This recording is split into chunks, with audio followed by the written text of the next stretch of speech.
प्यार में शहीद हो गया आशिक, 3.5 साल में 80 लाख रुपए की कर दी चढ़ोतरी। वहीं प्रेमिका ने कर ली अपने पुराने प्रेमी से सगाई, मच गया हड़कंप। हीरा, सोना, चांदी और रुपयों का उपहार देने के बाद प्रेमी को मिला धोखा, तो प्रेमी पहुंचा पुलिस अधीक्षक के पास और कर दी इसकी शिकायत।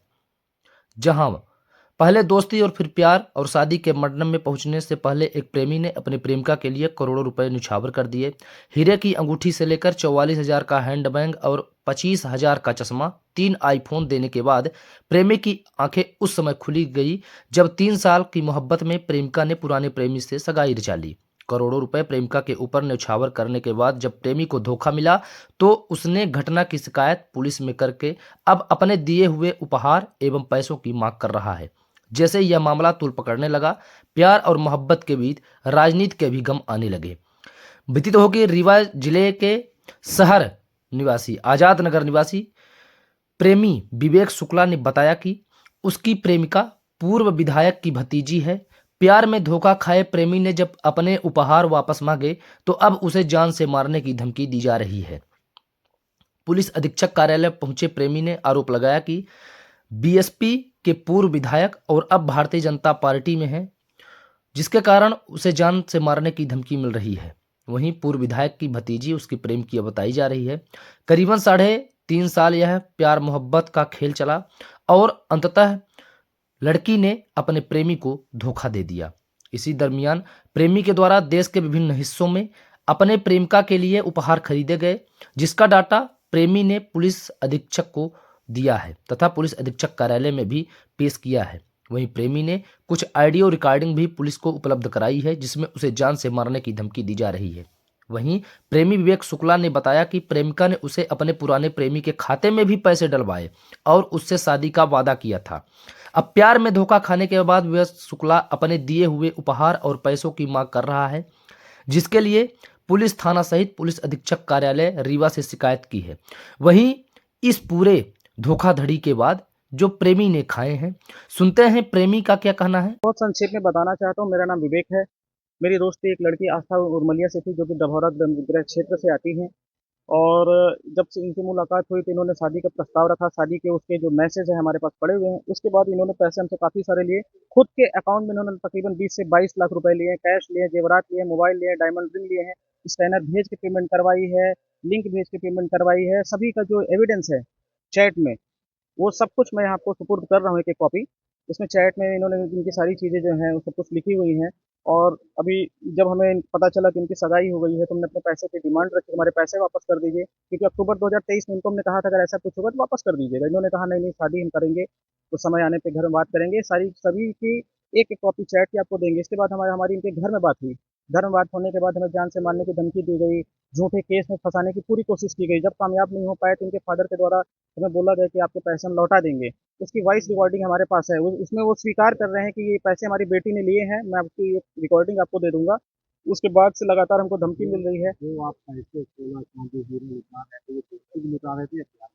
नहीं, इन्होंने शादी का प्रस्ताव रखा था, शादी के लिए तैयार थी, महाकाल मंदिर में जाके साथ में कस्में खाई थी। उसके पूरे में शादी के तकरीबन 20 से 22 मैसेज हमारे पास पड़े हुए हैं। शादी की तैयारी कर रहे थे? नहीं नहीं, अभी तो हम पारिवारिक चीजों में थे। हमें ये पता था कि अगले साल करनी है। कब से संबंध किया? हमारे हमारी इनसे जान पहचान अगस्त 2021 में हुई थी। कब से आप मतलब उनके प्यार में थे और वो अब आपको इसको आप गिफ्ट गिफ्ट पैसे ये सब देते रहे, नहीं नहीं और इसमें जब उन्होंने इनकार किया तब आप उनसे वापस पैसे? नहीं नहीं, इसमें पैसे मांगने के पूरे सबूत हमारे पास हैं। ये नहीं, वो तो आपने कितना दिया आपने पैसे? सर, इसमें जो हमारे साथ धोखाधड़ी हुई है 80 लाख की हुई है, जिसके हमने लगभग 550 पेज के सबूत, पैसे मांगने के, पेमेंट करवाने के, लिंक, स्कैनर और कैश पेमेंट, अकाउंट अकाउंट की जो डिटेल, कितनी कितनी पैसे दिए आपने? अकाउंट्स में हमने लगभग 165 बार में पैसे दिए हैं, जिसकी डिटेल्स एक कॉपी यहाँ पे है। सीएसपी कार्यालय में सारे जो सबूत हैं वो दिए जा चुके हैं। इस प्रकरण को संज्ञान में लगभग आज से 10 दिन पहले अमैया थाना में दिया गया, जिसमें सर की बाइट भी है। सर ने कहा कि हम जब आप सिद्ध कर पाओगे जिसमें कायम ही कायम होगी। अभी तक उन्होंने नहीं किया। इसके बाद हमने एसपी सर के संज्ञान में 3 बार इस मामले को दिया। सीएसपी मैडम ने हमारा कथन भी ले लिया है। लेकिन राजनीति की एक षड्यंत्र इसमें हो रहा है, जिसकी वजह से इस प्रकरण को पूरी तरह से डाइवर्ट किया जा रहा है। किसी पर आप आरोप लगा रहे हैं कि ऐसे क्यों पैसे होते हैं? उन्होंने कई चीज़ों के पेमेंट के लिए बात की है। शादी करने का प्रस्ताव देने के बाद कभी लहंगे का, कभी हेयर कटिंग का, कभी पार्लर का, कभी साड़ी का, कभी मोबाइल का, ऐसे अनाप शनाप कई बहुत सारी चीज़ें हैं, क्योंकि आपको इतनी सारी ये चीज़ें सब आप देते गए क्योंकि आपको उनसे मोहब्बत किया थी। अब इसको आप ऐसा ही कर सकते हैं, लालच तो ऐसा ही उन्होंने दिया था। जी। राजेश जी की बात कर रहे हैं आप, कौन लोग हैं, कौन देखिए, उनका नाम अभी मेरे पास बिल्कुल खुलकर नहीं आया है, लेकिन वो जानते हैं ये चीज़ें, क्योंकि ये चीज़ें गलत है। जब एक लड़का गलती करता है तो उसको उसके परिवार को पूरी सज़ा दी जाती है। तो यहाँ पर अगर एक लड़की गलत है और पूरे एविडेंस, पूरे सबूत उसके खिलाफ हैं, तो उसे न्याय यहाँ पर भी मिलना चाहिए। पूर्व विधायक आप नाम दे रहे थे। जी, उनकी सगी भतीजी हैं, आस्था उर्मलिया। आस्था उर्मलिया। अगर वो शादी के लिए व्यस्त हो देते हैं तो क्या नहीं, अभी ऐसे कंडीशन में चीज़ें बात करना उचित नहीं है। जो न्याय है वो न्याय ही चाहिए। बिल्कुल न्याय चाहिए इसमें, और कोर्ट की मदद से मुझे न्याय चाहिए। मतलब इतने समय का आपका जो प्यार मोहब्बत था वो नहीं, मुझे अभी जानकारी 3 दिन पहले लगी है, क्योंकि हमें ये पता चला इनकी शादी 7 साल पहले से फिक्स थी। इन्होंने इसी टाइम पे हमसे पैसे लेके सामने वाले लड़के के भी अकाउंट में पैसे डाले, उसका भी सबूत हमारे पास है। तो ये एक बहुत बड़ा फ्रॉड है, और ये सोची समझी पूरी तरह से एक प्लानिंग रणनीति थी, क्योंकि इन्होंने सगाई के दिन हमको वीडियो कॉल किया, मैसेज किया, फ़ोन किया है। सगाई इनकी जो शुरू हुई थी लगभग 3 बजे से 7 बजे तक, उस बीच में 4:45 पे इन्होंने एसएमएस किया है, परेशान नहीं होना। सर, इसमें टोटल धोखाधड़ी जो देखी जाएगी वो 80 लाख रुपए की हो चुकी है, जिसके पूरे सबूत लगभग 922 पेज के हमारे पास है, जिसमें से ये अभी यहाँ थोड़े से हैं, क्योंकि आप लोग को पूरी नहीं दे सकते। एक एविडेंस जो है, अगर आप चाहें तो सीएसपी कार्यालय से ले सकते हैं, हमसे जब जहाँ बोलेंगे सारे एविडेंस आपको दे दिए जाएंगे। मिला कि मोहब्बत या जी हाँ, कह सकते हैं चीजें, हो ही गया है, कह नहीं सकते। नहीं, शिकायत पिछले 10 दिन से चल रही, लगभग हर जगह चल रही है। हमने शिकायत ये की हमारे साथ जो फ्रॉड हुआ है, और ये एक तरह से एक ये मामला जो है सामाजिक भी मैं इसको लाना चाहता था। सर, ये फ्रॉड ऐसे पता चलेगा कि जब पैसे हमसे लिए सगाई किसी और से की, तो फ्रॉड ही तो है। बिल्कुल फ्रॉड है। ये मुझे इस चीज़ की जानकारी नहीं है। कौन से विधायक का नाम ले रहे थे? अभी हमने आपको बताया कि इसमें पूर्व विधायक हैं, बीएसपी के, बहुजन के, सिरमौर के, राजकुमार उर्मलिया जी। हाँ, वो धमकी दी जा रही है। धमकी लगातार दी जा रही है। उसकी वॉइस रिकॉर्डिंग है। जिन लोगों ने धमकी दी रात में और 2 दिन लगातार हमारे घर में घुसने की कोशिश की, उनके जो सबूत हैं वो हमने टीआई को रात को 12 बजे ही मैसेज कर दिया था सीएम हेल्पलाइन पे।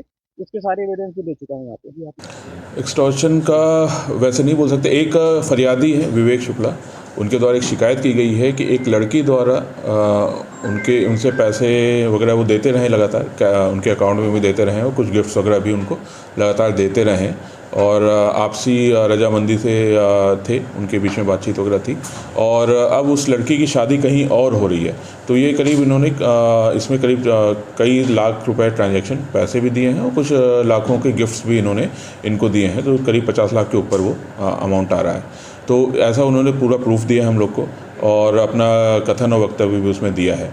अभी इसमें हमको जो दूसरा पक्ष है उसका भी कथन लेना है, और इसमें विधिक राय की बहुत आवश्यकता है, क्योंकि इस तरह का ये केस कहीं पे हमारी जानकारी में नहीं है कि इस तरह का कोई केस हुआ है। तो उसमें विधिक राय कि क्या इसमें कोई वैधानिक प्रोविजंस होंगे जिसमें इसमें कुछ हम एफआईआर वगैरह या कोई वैधानिक कार्रवाई कर सकते हैं, उसको देखते हुए विधिक राय के अनुसार इसमें आगे उनकी कार्रवाई की जाएगी।